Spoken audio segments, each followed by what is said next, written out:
একটা চুলও তৈরি করতে পারে না। কিন্তু রক্তের মধ্যে কি কি উপাদান আছে সেটা বৈজ্ঞানিকরা বলে দিয়েছে।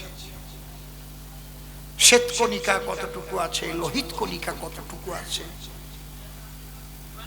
এগুলো সব তারা রিসার্চ করে বলতে পারে, বলে দিয়েছে।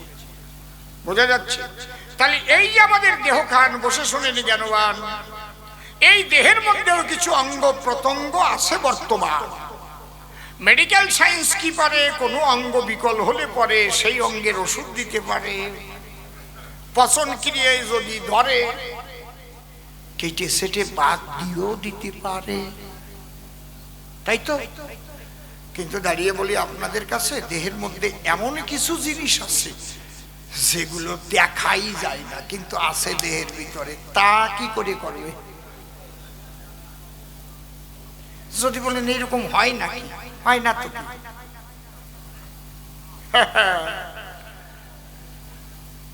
হয় না? বসে শোনেন জ্ঞানী জন, আমাদের দেহের মধ্যে আছে মন। মন দেখা যায়? মন যদি খারাপ হয়, মন কোনো ইনজেকশন দিয়ে ভালো করা যায়? ট্যাবলেট খাওয়াইয়ে ঘুম পাড়ানো যায়, ঠিক কি না? কিন্তু ঘুমের থেকে উঠলে পরে আবার সেই দুশ্চিন্তা শোকে ধরে। এমন কোন ওষুধ আছে চরাচরে যে ওষুধ খেলে পরে মানুষের মন শুদ্ধ হতে পারে? নাই। চরিত্র ভালো হতে পারে? নাই। কিন্তু সদ্গুরুর কাছে গেলে সেই ওষুধ মেলে। সদ্গুরুর নিকট থেকে সেই ওষুধ খেলে নটি লক্ষ হীরা ও বৈষ্ণবী হয়। যেমন হরিদাস, নটি লক্ষ হীরাকে পাঠানো হয়েছিল তার পাশ। ওরে হরিদাস বসিয়া তুলসী তলায় হরে কৃষ্ণ কৃষ্ণ কৃষ্ণ হরে হরে, হরে রাম রাম রাম হরে হরে, এই নাম জপ করে সর্বদাই। শত শত মানুষ সেখানে যাতায়াত করে। গিয়ে দেখবেন বর্ডারের আগেই বেনাপোলে হরিদাসের ভজন কুটিরে আজও সেখানে রয়েছে নিদর্শন। দাঁড়িয়ে বলি সমাস্থান, ওখানকার জমিদার ছিলেন রামচন্দ্র খান। উনি মনে মনে ভাবে তাই ওর কাছে কি আছে একটু পরীক্ষা করতে চাই। উনি নটি লক্ষ হীরাকে সাজাইয়ে ওর ভজন নষ্ট করতে পাঠাইয়ে দেয়। বিভিন্ন ভাবে সাজার পরে যখন গেছে হরিদাসের ধারে, চরণের নূপুর ধ্বনি শ্রবণ করে হরিদাস চোখ বন্ধ করে, নামের মধ্যে ছিল তাহার মন, যেই শুনলো নূপুর ধ্বনি চমকে উঠে অমনি ভাবলো আমার রাধা রানীর কি ঘটলো আগমন। ওই যে রাধার পায়ের নূপুর বাজে, রাধা এলেন কি এমন সাজে। হরিদাসের মনোবাজে হয়েছে চিন্তন। হরিচাঁদ নয়নে হরিদাস নয়ন মেলে তখন তারে ডেকে বলে, রাধা রানী তুমি এলে, আমার গোবিন্দকে কোথায় রেখে এলে বলো তো এখন। নটি লক্ষ হীরা বলে, তাই আমি তোমার রাধা রানী আসি নাই, আমি বাজারের নিষিদ্ধ পল্লীর রমণী। হ্যাঁ, আমার নাম লক্ষ হীরা, আমি এসেছি তোমার ধারে আমার কাম ক্ষুধা মিটাবার তরে। হরিদাস চিন্তা করে, হে প্রভু রক্ষা করো মোরে, নামাশ্রিত হরিদাসের যদি আজ ঘটে পতন, এই হরিনাম আর করবে না কোনো জন। হরের নাম হরের নাম হরের নাম ওই বকে বলো, কলৌ নাস্তে বুনাস্তে বুনাস্তে গতিরন্যথা। তুমি বলেছ সেই কথা, নাম কৃষ্ণ চৈতন্য রস বিগ্রহ, পূর্ণ শুদ্ধ নিত্য মুক্ত অভিন্নতা নাম নামিন। প্রভু নামের মধ্যে নামি থাকে, তাই ডাকি জল ভরা চোখে, একবার রক্ষা করো আমাকে। হরিদাস করো জোরে ডেকে ডেকে কয়, তুমি এসেছো করতে রতি, বসো না আমার সম্প্রতি। আমার নামের মালা জপ যখন হবে শেষ, তখন হবে তোমার সঙ্গে মধুর পরিবেশ। নটি লক্ষ হীরা চিন্তা করে যাক, বসে থাকি এর ধারে। হরিদাস এত সময় নামের মালা ধরে জপতে ছিল, হরিদাস ভাবে তাই আর নামের মালা জপার দরকার নাই, আমি উচ্চস্বরে একবার হরিনাম গাই। এই হরিনামের ধ্বনি যদি একবার হৃদয়ের মধ্যে প্রবেশ করে, তাহলে নামের যে দাহিকা শক্তি, তার দ্বারাই জন্ম নেবে প্রেমার ভক্তি, আর থাকবে না কামের বাজারে। হরিদাস কি করিল? উচ্চস্বরে নাম আরম্ভিল। ওই নাম নটি লক্ষ হীরা করিয়া শ্রবণ। কখন যে রাত কেটে গেছে, নটি লক্ষ হীরা নামের মহিমায় ধুলায় পড়ে আছে। হরিদাস ডেকে ডেকে কয়, তুমি পড়ে আছো কেন ধুলায়? তুমি রতিক্রিয়া করবার তরে এসেছিলে আমার ধারে। আমি তো তোমাকে রতি দিতে আমার আছে অভিপ্রায়। বিশুদ্ধ হয়ে গেছে নটি লক্ষ হীরার মতি, ডেকে বলে ভেসে চোখের জলে, আমি চাই না আর এই জাগতিক জগতের রতি, আমার শুদ্ধ হয়েছে হরিনামে মতি। সাধু তোমার চরণ ধুলি তুমি আমায় করো দান, প্রেমানন্দে কৃষ্ণ বলে ভাসে তখন চোখের জলে। বলে তুমি আমায় কৃষ্ণ মন্ত্রে দীক্ষা করো দান। হরিদাস বলে তবে তোমাকে একটু স্নান করে আসতে হবে।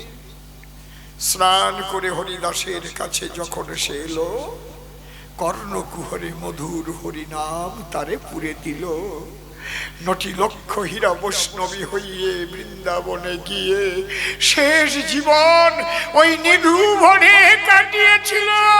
জয় রাধে বলে ভাসিয়ে দুই চোখের জলে মধুর বৃন্দাবনে শেষ নিঃশ্বাস ত্যাগ করে গেল। শিষ্যের হবে কর্ণজনী, গুরুর জিহ্বা লিঙ্গখানি, নিষ্কামেতে করিবে রমণ। হরিনামের বীর্য ফোঁটা পূর্ণ হবে মণিকোঠা, চিত্রানিতাই করবে আস্বাদন। সেই গর্ভে পুত্র হলে প্রেম নামক পুত্র মিলে, সেই পুত্র লম্বে উচ্চারিয়া কুণ্ডলিনী চেতন করে জীব নিয়ে সহস্রারে রাধা কৃষ্ণের সঙ্গে দেবে মিলাই। শ্যামানন্দ তার সঙ্গে করো প্রেম সম্বন্ধ, থাকবে না আর কামের গন্ধ। প্রাণ গোবিন্দের পাবে দর্শন। এই জন্যে মানুষ গুরুর কাছে যায়, গুরুর কাছে দীক্ষা নেয়, শিক্ষা নেয়। কি কারণ? এ কথা অতি সত্য। নিজের দেহটাকে বাঁচাবার জন্য নেয় শিক্ষা তত্ত্ব। দীক্ষা গুরু কৃষ্ণ আমার শিক্ষা গুরু রাই, বৃন্দাবনের ভজন তত্ত্ব যাহার কাছে পাই। ঊর্ধ্বলিঙ্গ ঊর্ধ্বজনী ঊর্ধ্বরতি হয়, ঊর্ধ্ব না হইলে জীব যাবে জমালয়। পুরুষের লিঙ্গ হয় মস্তকের মণি, তাহা দিয়ে খেলা করে দেবপদ্মজনী। সাধকের স্থান হয় বৃহৎ বৃন্দাবন, শ্রীরাধিকা হয় তার প্রেমের মহায়ন। তাই গৌর হরি বল। গুরু ধরো গুরুর চরণে মরো। তাই কি বলছে? হ্যাঁ ধর, হ্যাঁ ও গুরু গুরু নি তোমায় আমি চিনলাম না, সাধন ভজ আমার হলো না। গুরু গুরু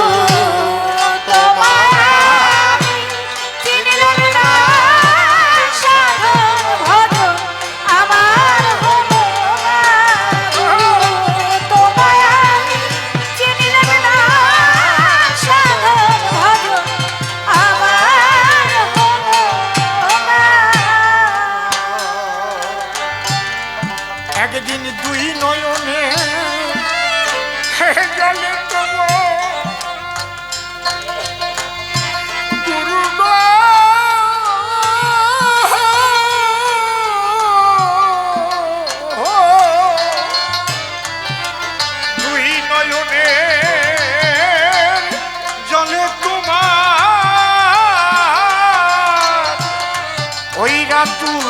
চরণ ভজলেম না।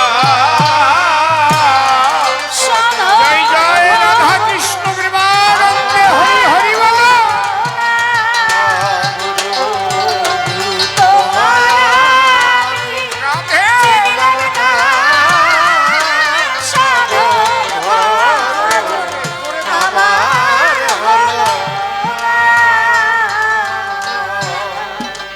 ও গুরু গো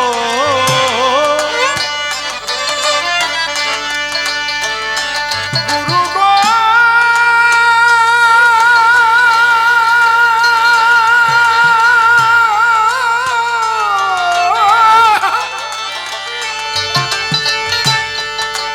গুরু গো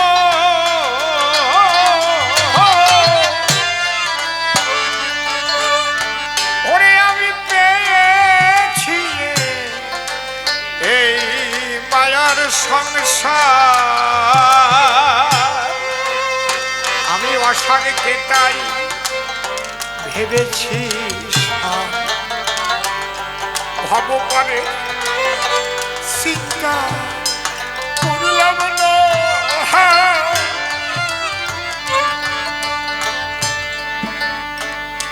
গুরু গো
মায়ার সংসার, তাই অসারকে তাই আমি ভেবেছি ভব করে চিন্তা করিলাম না।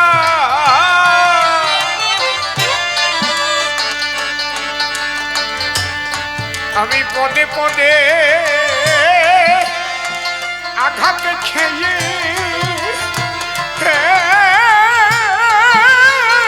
পদে পদে আঘাতে খেয়ে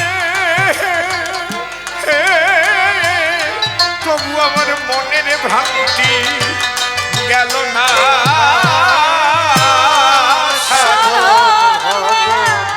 জয় জয় গুরু গোসাই প্রেমানন্দে হরি হরি বলো হরি বলো।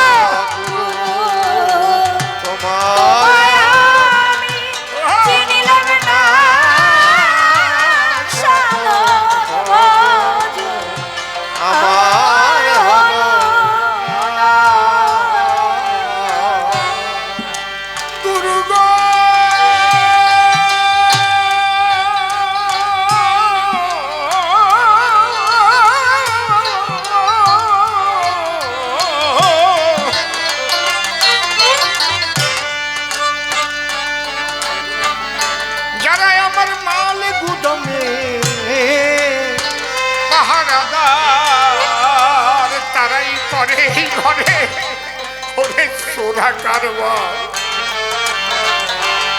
দল বেঁধেছে ওরা 6 জনা। গুরু গো হরি বলো।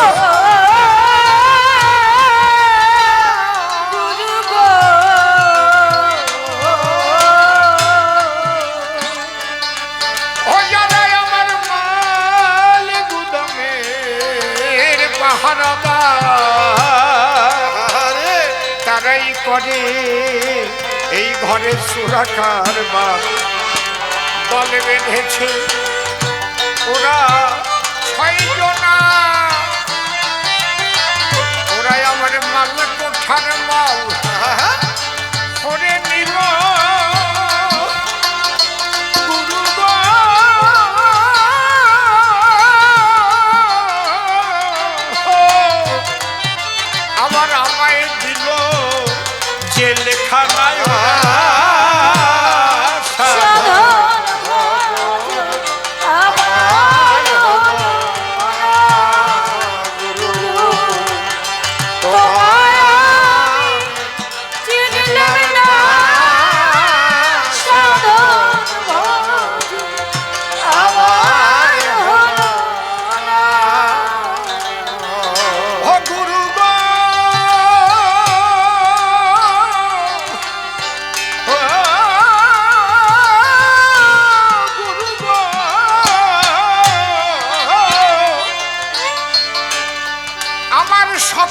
চেষ্টা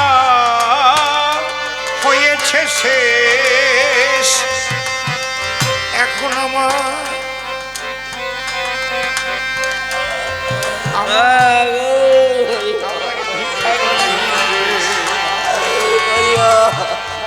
খুঁজি হয়ে আনমনা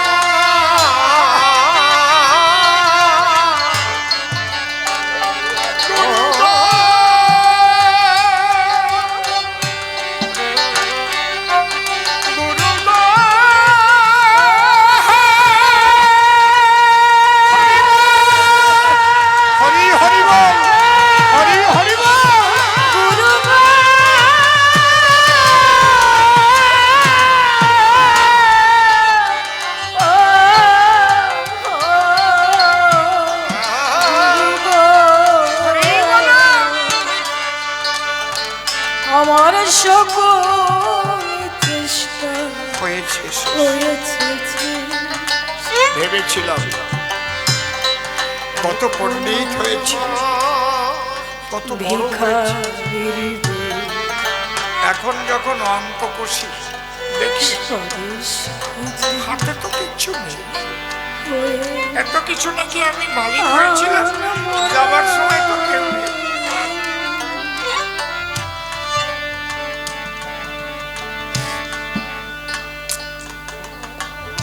ডক্টর বিধানচন্দ্র রায় মৃত্যুর পূর্বে ওনার ছাত্রদের বললেন, বাবা আমি মরে গেলে আমাকে যখন শ্মশানে নিয়ে যাবে আমার হাত দুখানা টান টান করে খুলে রাখবে। কেন স্যার? বলে আমি দেখিয়ে যেতে চাই তোমরা যে অন্যায় পথে কত অর্থ উপার্জন করো, চেয়ে দেখো যাবার সময় হাতে কিছু নাই। হরিবল।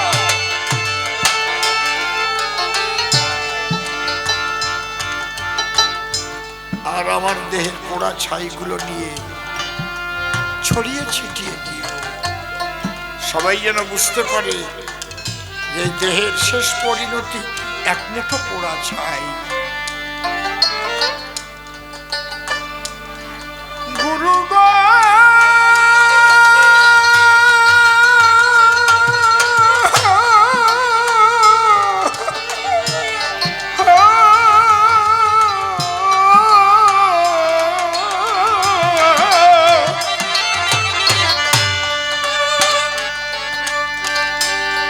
আমার সকল চেষ্টা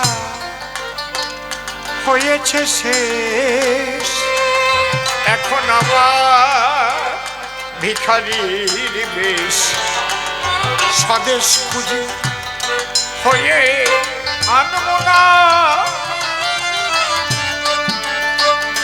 তুমি পতিদি বলে আমায় কৃপা করো,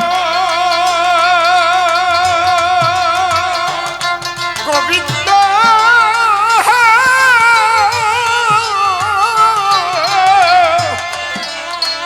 অধমসী মেরে প্রার্থনা তুমি পতি কৃপা করো।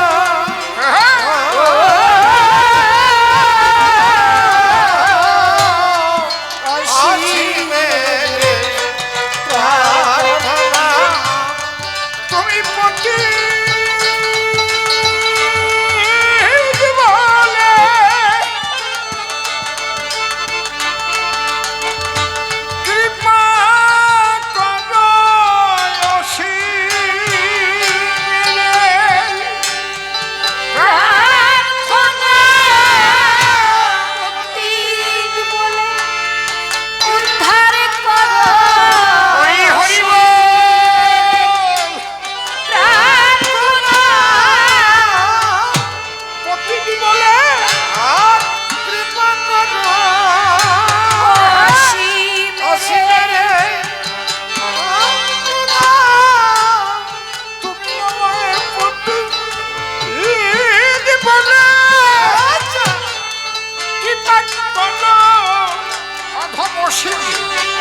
হরি হরি বল।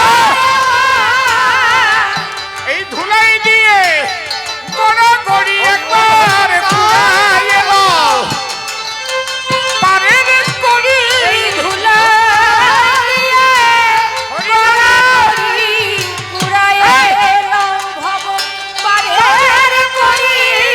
এই ধুলাই দিয়ে গড়াগড়ি ঘুরাই এলো, পারের করি ওরে ধুলাই দিয়ে গড়াগড়ি হরি হরি বল, হরি হরি বল, হরি হরি বল। ধুলাই দিয়ে গড়াগড়ি ঘুরাইয়া এলো পারের করি। একবারে প্রেমানন্দে হরি বল। এই তো বৃন্দা মনে হইল না, হরি বল। হরি বল, এই তো বৃন্দাবন হইল প্রেমানন্দে। হরি বল, এই তো বৃন্দাবন হইল হরি প্রেমানন্দে হরি হরি বল। এই তো বৃন্দা বৃন্দাবন হইল। হরি বল, হরি বল, হরি বল, হরি বল, হরি বল, হরি বল, হরি বল, হরি বল।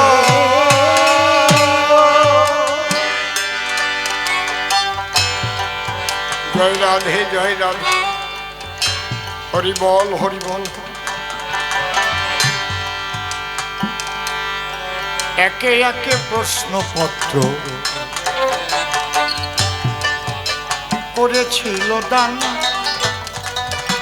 ধরে ধরে আসরে আমি দিচ্ছি সমাধান। বলে কৃষ্ণ চরিত্র ভালো নয়, পরের নারী হরে রাসলীলা করেছিল বনের ভিতর। শোনো শ্যামানন্দ, তোমার বুদ্ধি যেমন, তুমি কৃষ্ণকে ভাবছো তেমন। শ্রীকৃষ্ণ বৃন্দাবনে যখন ছিলেন তার বয়স কত?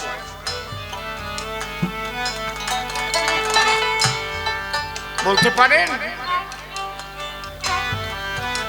11 বৎসর 7 মাস। তোমার কাছে কি মনে হয় 11 বছর 7 মাস বয়স কৃষ্ণ ভগবান ব্রজলীলার অধিকারী, তখন ভাগবতে প্রমাণ। কৃষ্ণ নিন্দা করার আগে কৃষ্ণের জন্ম থেকে একটু জানার চেষ্টা করুন। কৃষ্ণের মা বাবাকে কংস কারাগারে আবদ্ধ করে রেখেছে। কেন?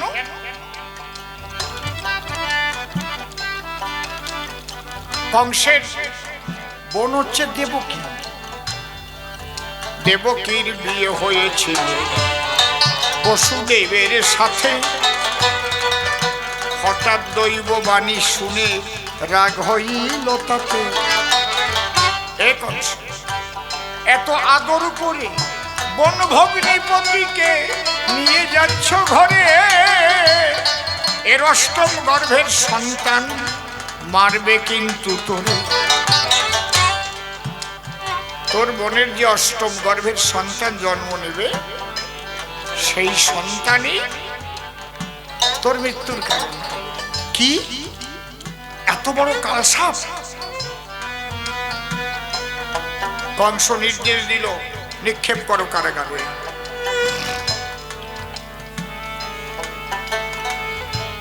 প্রথম যে 6টি সন্তান হলো তাদের মেরে ফেলল।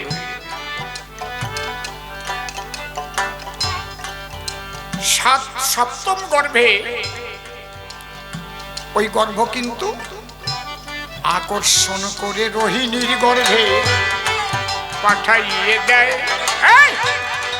তাইতে তার নাম সংকর্ষণ বলরাম কয়। একই কংসের কাছে খবর গেল সপ্তম গর্ভ নষ্ট হয়ে গেছে, নষ্ট হয়ে গেছে।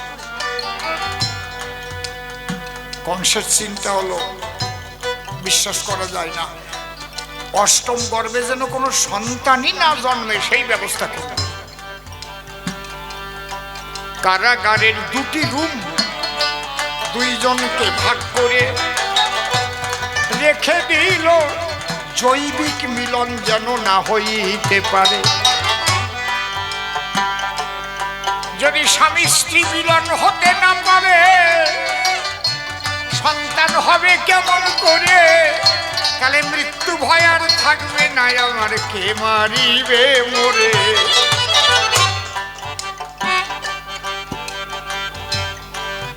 মথুরায় যদি আপনারা কেউ যান গিয়ে দেখবেন, খুবই দুঃখের বিষয় এগুলো বলতে গেলে।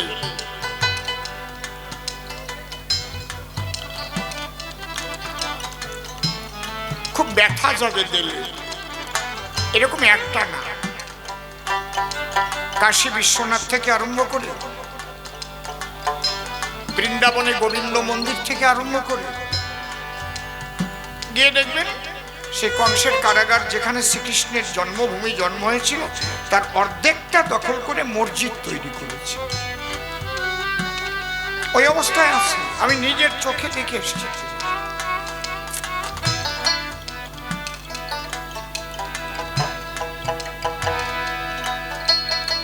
তাহলে দুটো ঘরের মধ্যে দুইজন যদি না হয় স্বামী স্ত্রী মিলন, তাহলে কি করে করে সন্তান জন্মগ্রহণ? এই জায়গাটা বুঝবার বিষয়। কৃষ্ণ নিন্দা করার আগে না একটু ভেবে নিও।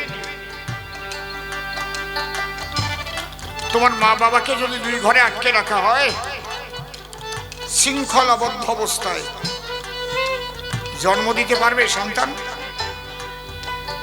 কথা বলো না। দুইজন দুই ঘরে শৃঙ্খলবন্দী অবস্থায় যখন রেখে দিল, ওর মধ্যে দিয়ে কিন্তু গর্ভের সঞ্চার হলো। একই সর্বনাশ!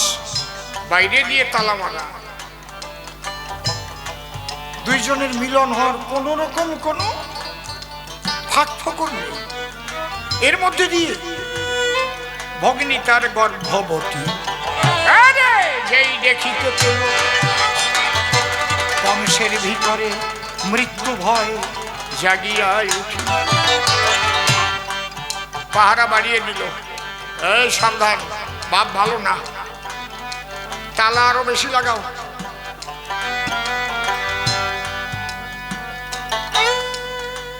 সিকিউরিটি বাড়িয়ে দিল, তালা লাগিয়ে দিল বেশি। এই জন্য ভাগবতে লেখা আছে, সর্বে নিত্যা শাশ্বতস্য দেহস্তস্য পরাত মনে হেও পাদেও রহিত নৈব প্রকৃতি কষ্টি। কৃষ্ণের দেহটাও প্রাকৃত নয়, বৃন্দাবনে অপ্রাকৃত নবীন মদন কাম্বিস কাম গায়ত্রী যাহার দর্শন।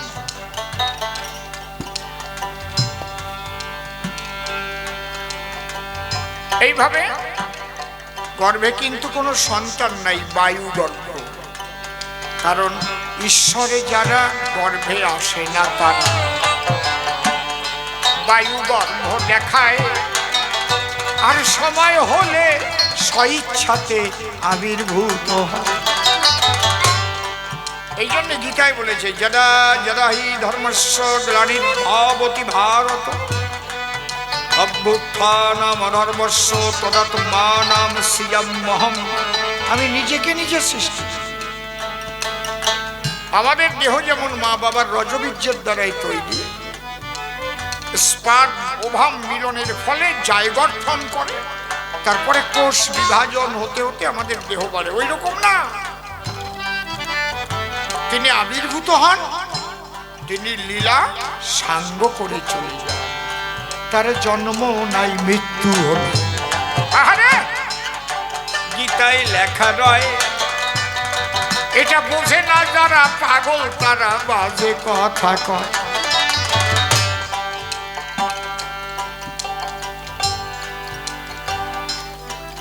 গভীর রাত্রিতে ওই সন্তান অর্থাৎ মা যখন অজ্ঞানের মতো হয়ে আছে, বায়ুগর্ভপাত হয়েছে, ভগবান সেখানে আবির্ভূত হলেন। ওই ছোট্ট শিশু কথা বলছে, দরজা খুলে গেছে। কার প্রভাবে? যোগমায়ার প্রভাবে। এই জন্যই ভবার একটা গান আছে, বৃন্দাবনে তুমি যোগমায়া, কালী কালী কালী মহাকালী, যেখানে গোবিন্দ করো হে আনন্দ, তোমারই কৃপা ভিন্ন পাবে কি সেই বনমালী, বৃন্দাবনে তুমি যোগমায়া, কালী কালী কালী মহাকালী। যোগমায়ার প্রভাবে সমস্ত দরজা খুলে গেল। আর ওই ছোট্ট শিশু বলতে লাগলো, বাবা আমাকে নিয়ে পালিয়ে যাও, আমাকে নন্দালয়ে রেখে এসো। বসুদেব দেখে কি আশ্চর্য, দরজা খুলে গেছে, সিকিউরিটি সবাই নাক ডেকে ঘুমাচ্ছে যোগমায়ার প্রভাবে সবাই। তখন ওই ছেলেকে মাথায় তুলে বসুদেব বোধায় উপনীত হলো গিয়ে যখন যমুনার কিনারায়। প্রবল বৃষ্টি, বাসুকিনা দিয়েছে মাথায় আচ্ছাদ। আপনারা ভাগবত খুলে একটু করবেন দর্শন। যমুনা পার হবে কি করে? হঠাৎ দেখে একটা সিগাল হেঁটে পার হয়, খপ খপ করে শব্দ হচ্ছে, দেখে হেঁটে ওপার চলে যায়।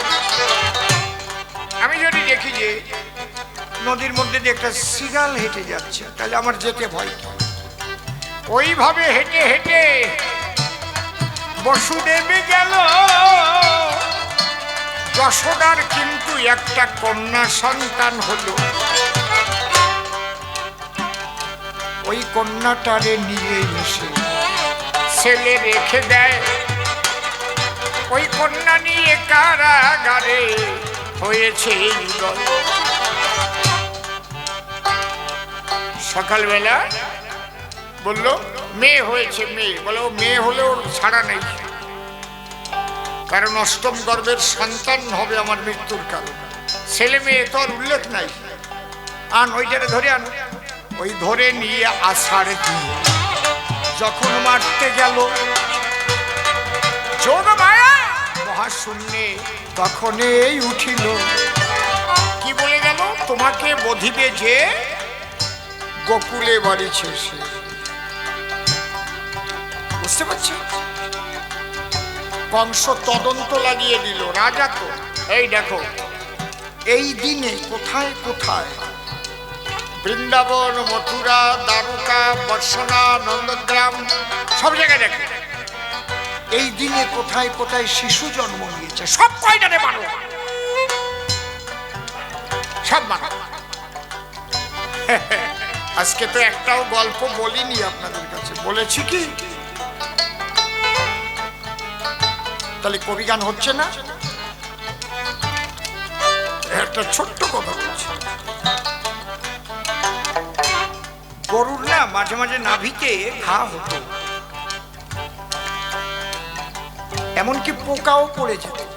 ওগুলো কোনো ডাক্তারের সারতে পারতো না। অনেক সময় কবিরাজরা ওষুধ দিত, সেই ওষুধ লাগিয়ে লাগিয়ে ঠিক হতো। আমি অনেক আগের কথা বলছি, 50 বছর আগের কথা। ওই টাইমে এখনো আছে, তাই না? এক কবিরাজ তাকে নিয়ে আসছে, গরুর পোকা পড়েছে। অনেক ডাক্তার দেখাইছে। তো কবিরাজ যাই কয় যে এই পোকা মারতে গেলে গরু বাঁচলি আর পোকা মরবে না। এই বিষ খাওয়াইয়ে যদি গরু মারিয়ে ফেলতে পারো, পোকা এমনি মরে যাবে। এই বুদ্ধি আর ওই কংসের বুদ্ধি সমান না। একটা শিশু তার মৃত্যুর কারণ বলল যারা যারা করেছে জন্মগ্রহণ সব কয়টারে ভালো। বুঝতে পারছেন? অসুর প্রবৃত্তি, যাদের মধ্যে অসুর প্রবৃত্তি থাকে তারা এইরকম হয়।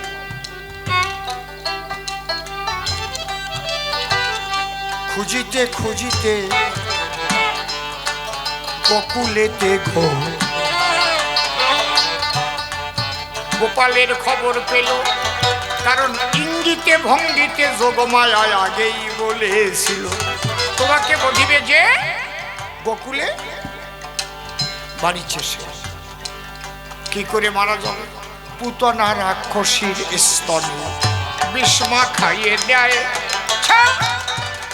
গোপনে গোপালের কাছে পুতনা পাঠায়।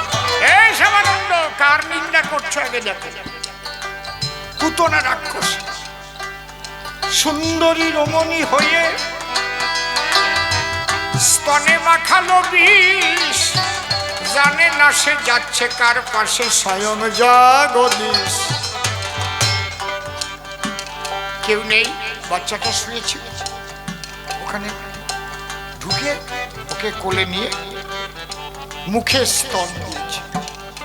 এমন টান মারল ভগবান, এক টানে পুতনা মরল। একবার প্রেমানন্দে ভক্ত বৃন্দে সবাই হরি হরি বলো, এক টানে শেষ। এই শ্যামানন্দ, কৃষ্ণ নিন্দা করার আগে এগুলো ভাববা যে আমি কার নিন্দা করছি, সে কে। তাহলে শিশু হতেই তার লীলা প্রকাশ পাওয়া যায়। কৃষ্ণ নিন্দা করা তোমার মোটেই উচিত নয়। বালক অবস্থায় অঘাসুর বধ, বকাসুর বধ, তৃণাবর্তাসুর বধ, কালীয় নাগ দমন। পারবা? দোড়া সাপ দেখলে বাবারে কয়ে পালাবা। আর কৃষ্ণ নিন্দা করছো? শ্রেষ্ঠ লীলা শ্রীকৃষ্ণের মধুর বৃন্দাবনে নিষ্কাম রসের খেলা খেলেছিল মদন মোহনে। এটা পবিত্র নিষ্কাম প্রেম রসের খেলা। রস, র আর দন্তস্ব রস, এই রসের মাঝখানে যদি একটা আকার দেওয়া যায় তবে হয় রাস। কত মুনি ঋষি ভগবানের কাছে করেছিল নিবেদন, তোমার সঙ্গী হয়ে লীলা রস আমরা করবো আস্বাদন। সেই মুনি ঋষিরা তারাই ব্রজে এলো, তাদের নিয়ে এই রসাস্বাদন গোবিন্দ করেছিল। রস আকার না দিলে রসাস্বাদন হয় না, রসে আকার না ধরলে।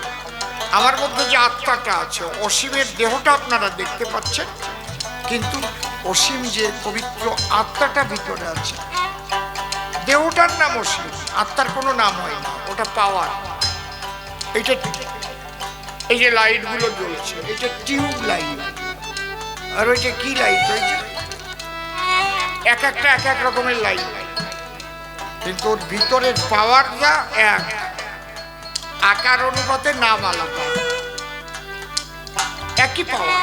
তাহলে আপনার মধ্যে আমার মধ্যে যে শক্তিটা আছে, এই শক্তির মধ্যে কি কি রস লুকানো আছে, ওটা সাকার দেহ ধরবে যখন, যখন আকার পাবে, রসে আকার পেলে তখন রাস লীলা হবে। হরি বলো, হরি বলো। তোমরাও রাস করছো, তোমাদের মূল্য কি কম? রাস চলছে, অনবরত চলছে রাস। অনন্তকালের কৃষ্ণের বাঁশির সুরে, অনন্তকালের রাধারানীর আজও নয়ন ঝুরে এ রাস চলতে থাকবে। যতদিন সাকার আছে ততদিন রাস আছে, কারণ রসে আকার ধরেছে, রসে আকার ধরেছে রে, রসে আকার ধরেছে রে, রসে আকার ধরেছে রে, রসে আকার ধরেছে রে, রসে আকার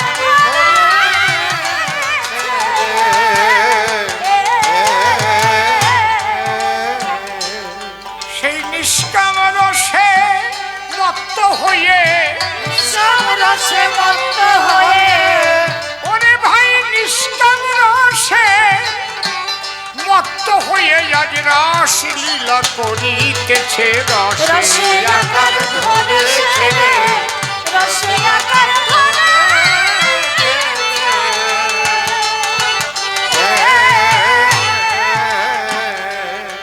রসিক শেখর প্রাণে গোবিন্দ, হরে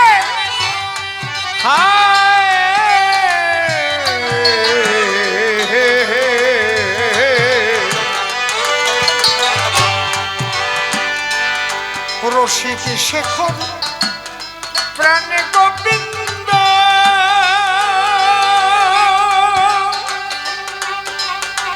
আর মহাভাব যোগায়ানন্দ,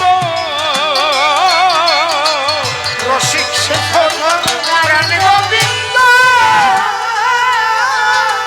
আর মহাভাব যোগায়ানন্দ, যোগে যাহার হয় আনন্দ, হরি বল। যোগে যাহার হয় আনন্দ, সে রস আস্বাদন করেছে, রসে আকার ধরেছে রে, রসে আকার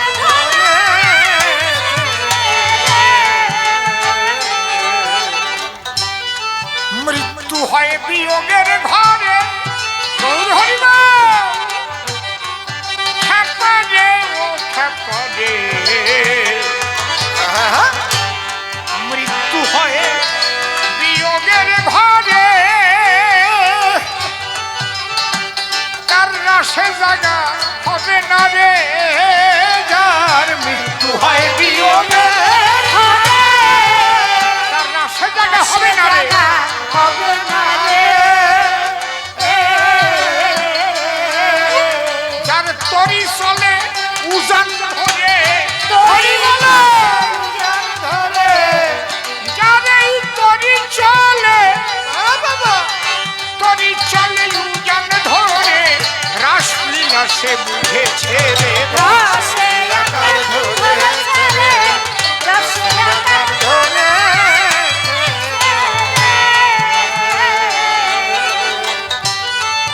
রাধা রানীর কৃপা হলে তার ভাগ্যেতে এই রস মিলে, রাধা রানীর কৃপা হলে কেবল তারই ভাগ্যে এই রস মিলে, তাই অধম শিব কেন্দ্রে বলে, শিখলে বলে, অধম শিব কেন্দ্রে বলে, জনম মোর বিফলে গেছে, রসে আকার ধরেছে রে, রসে আকার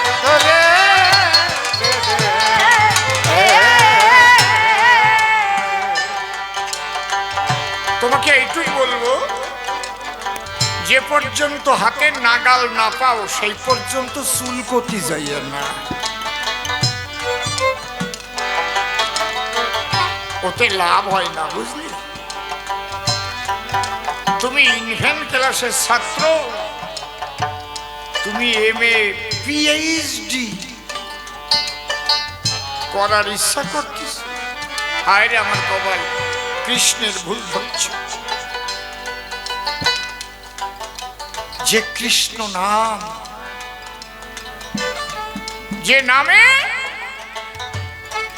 নয়নে বাড়ি ধারা নামে, কাজী নজরুল ইসলাম একজন কবি ছিলেন, আমি তাকে হিন্দুও বলবো না, মুসলমানও বলবো না, তিনি ছিলেন একজন মানবতাবাদী মানুষ। তার কলমে কি লিখলেন? সখী সে হরি কেমন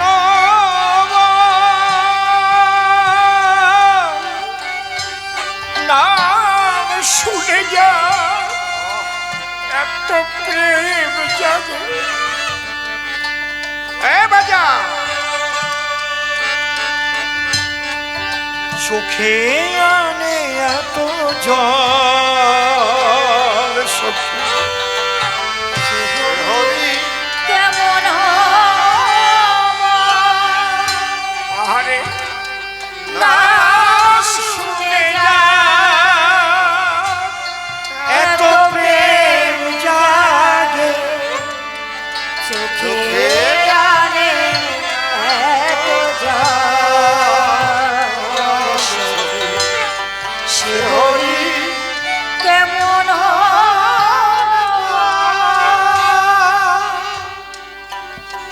কাজী নজরুল ইসলাম বুঝলো এই হরি নামের মহিমা, আর তুমি বুঝতে পারলে না। তুমি সনাতন ধর্মে জন্মগ্রহণ করেছ। এই নামের মধ্যে মহাশক্তি রয়েছে। নামকে আশ্রয় করে দেখো, নাম করে দেখো, সদ্গুরুর কাছে আশ্রিত হয়ে একটু নামের কাছে আত্মনিবেদন করে রাখো, দেখবে তোমার জীবনের পরিবর্তন হয়ে যাবে। তোমার চলার পরিবর্তন, তোমার বলার পরিবর্তন, তবে সবকিছুর পরিবর্তন হয়ে যাবে। এই নামের প্রতি বিশ্বাস আছে যা, ছেড়ে তর্ক যুক্তি, রাধারানীর কৃপা হলে তার বিশুদ্ধ জাগে ভক্তি।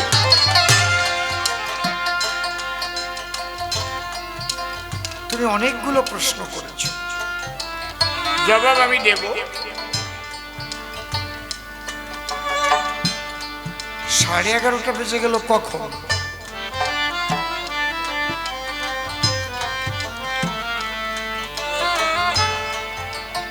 আমি তো বুঝতে পারলাম না কখন 11:30।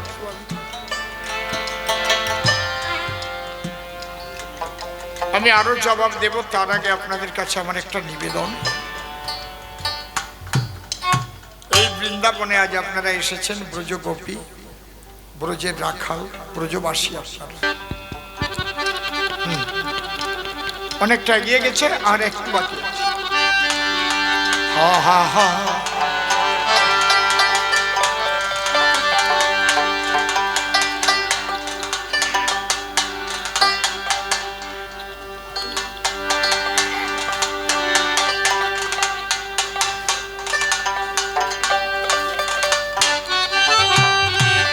বাজনা দে, বাজনা দে, এই রাগের উপর একটা বাজনা দে, এই রাগের উপরে বেহালাটা একটু বাড়াও তো, বেহালাটা দোতারাটা বড় বাক্সে একটু দাও, বড় বাক্সে দোতারাটা দাও।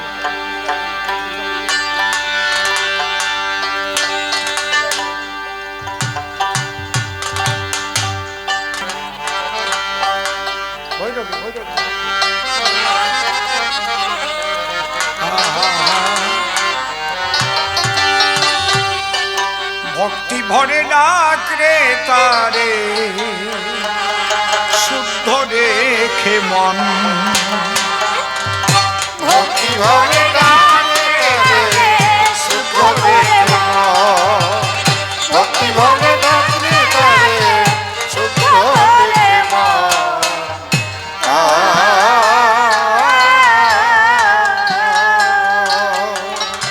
ওরে প্রেমের ফসল ফলবে যখন, প্রেমের ফসল ফলবে যখন প্রেমের ফসল ফলবে যখন, ঝরবে তখন দুনয়ন। ভক্তি ভরে ডাক রে তারে, শুদ্ধ রেখে মন। ভক্তি ভরে ডাক রে তারে, শুদ্ধ রেখে মন।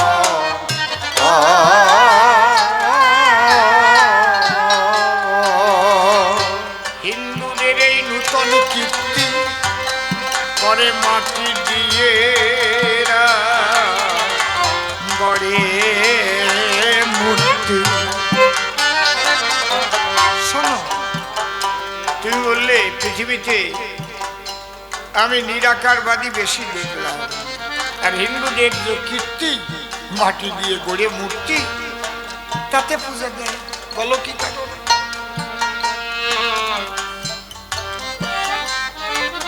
আমাদের চণ্ডীখানা একটু পড়ে দেখো, গীতাখানা একটু পড়ে দেখো। যা দেবী সর্বভূতেষু শক্তিরূপেণ সংস্থিত নমস্তস্যৈ নমস্তস্যৈ নমস্তস্যৈ নমঃ।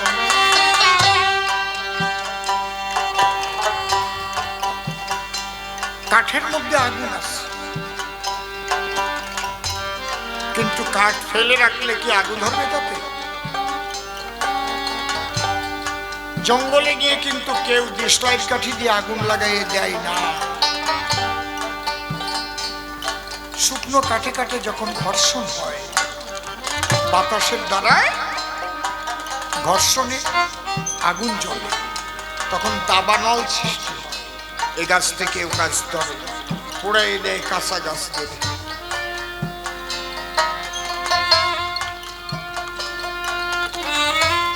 এখানে দাঁড়িয়েই আমাদের ঋষিরা বলছে সবকিছুর মধ্যে সেই ব্রহ্ম শক্তি আছে। সর্বং খণ্ডিতং ব্রহ্ম, সর্বময় সেই ব্রহ্ম। তোমাকে জাগাতে হবে, ঘর্ষণ করো। কিসের ঘর্ষণ? অনুরাগে কাঠি ধরে ভক্তি বারুদের পরে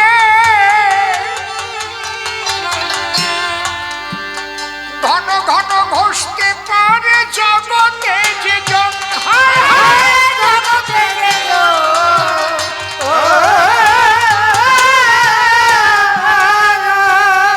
তখন প্রেমের আগুন উঠবে জ্বলে, তখন আগুন উঠবে জ্বলে।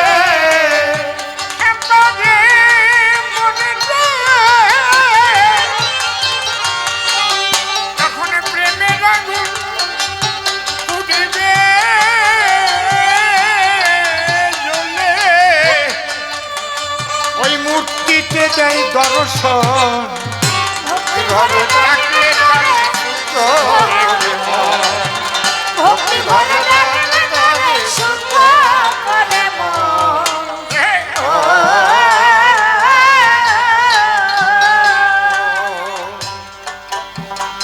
এই জন্য বলছে বিশ্বাস বিনে বিশ্ব মাঝে ঈশ্বরের সাধনা হয় না। বিশ্বাস ভক্তি মুক্তির সিঁড়ি, যুক্তিতর্কে বাগান হয় না। যুক্তিতর্ক হাজার হাজার মন, এক রতে বিশ্বাস ভক্তি অনেক বেশি দাম। শুধু তর্ক করে তার্কিকের মন, হাতে পাতে কিছুই রয় না। এই ভক্তির সাধনাটা একমাত্র সনাতন ধর্মেই আছে। দেখো ওই ফাঁকা জায়গায় জল আছে, বুঝবা কখন? ঠান্ডা পড়বে যখন কণা কণায় আকারে শিশির বিন্দু হয়,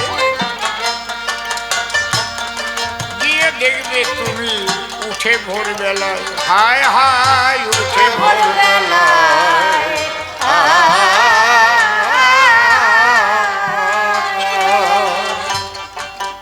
কণা কণা হলো, ঠান্ডা পড়বে।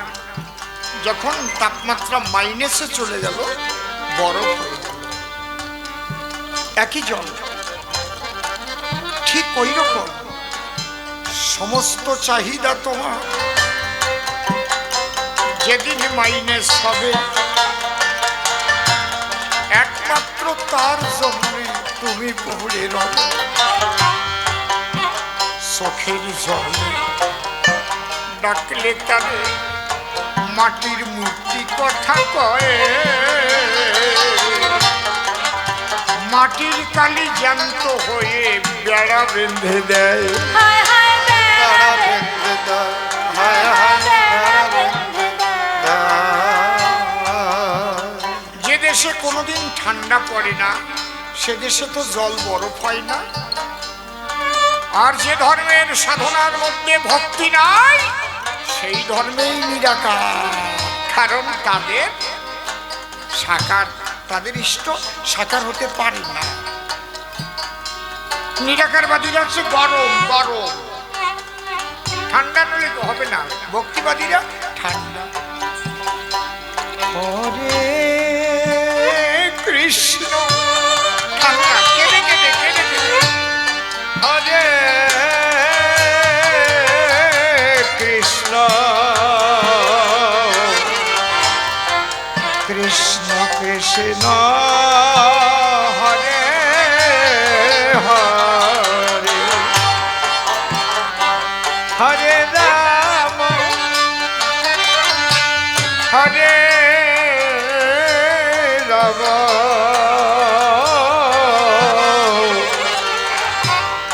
রাম রাম হরে হরে, হরে হরে কৃষ্ণ হরে কৃষ্ণ গৌর হরি বল। কৃষ্ণ হরে হরে রাম হরে রাম রাম রাম হরে। এই যে প্রেমের গান, এই জন্যে মাটির মূর্তি কথা কয়, বলি তোমার ঠাই নিরাকারবাদীদের মধ্যে ভক্তির লেশ নাই, উগ্রতা ভরা তাদের, বলি তোমার ধারে গরম গরম ব্যবহার এই বিশ্বের দরবারে। তাই সনাতন ধর্ম শ্রেষ্ঠ ধর্ম বিশ্বে তাই জানিল। দেখো বিদেশিরা মায়াপুরে এসে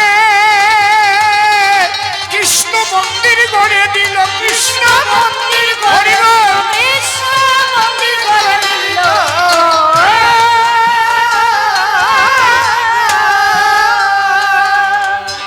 মানুষের ধর্ম কি শুনতে চাইলে তাই, মানুষের ধর্ম মনুষ্যত্ব তোমার যায়। যার ভজন করো না কেন একটাই তত্ত্ব, আগে তুমি ভেতরে জাগাও তোমার মনুষ্যত্ব। মনুষ্যত্বহীন হইলে মনে করো ভাবনা, রাম হরি কালী কৃষ্ণ আল্লাহ কিছুতে কাজ হয় না। এই মনুষ্যত্ব জাগবে কিসে, লও গুরুর আশ্রয়, গুরুর বাক্য ঐক্য করে খেপা চলো সর্বদাই, চলো সর্বদাই।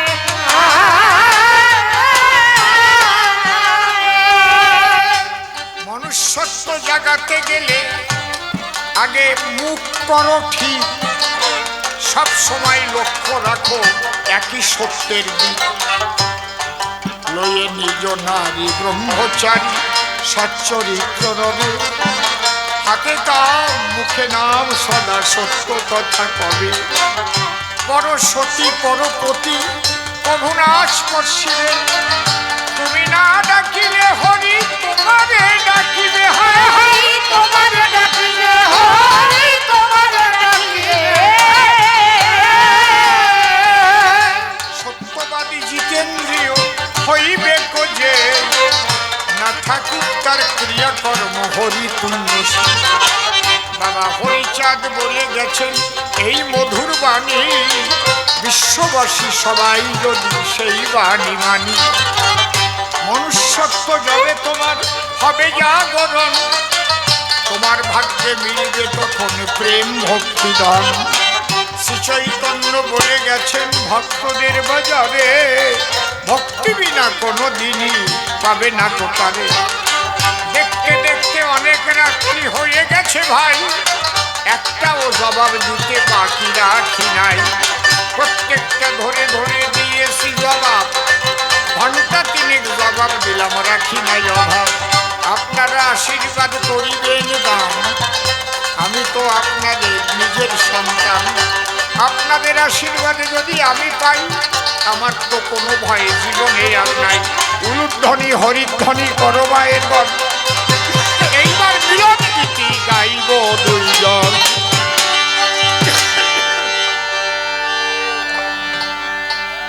চোখে যারে লাগে ভালো, প্রাণে তারে চাই গো। চোখে যারে লাগে ভালো, প্রাণে তারে চাই গো।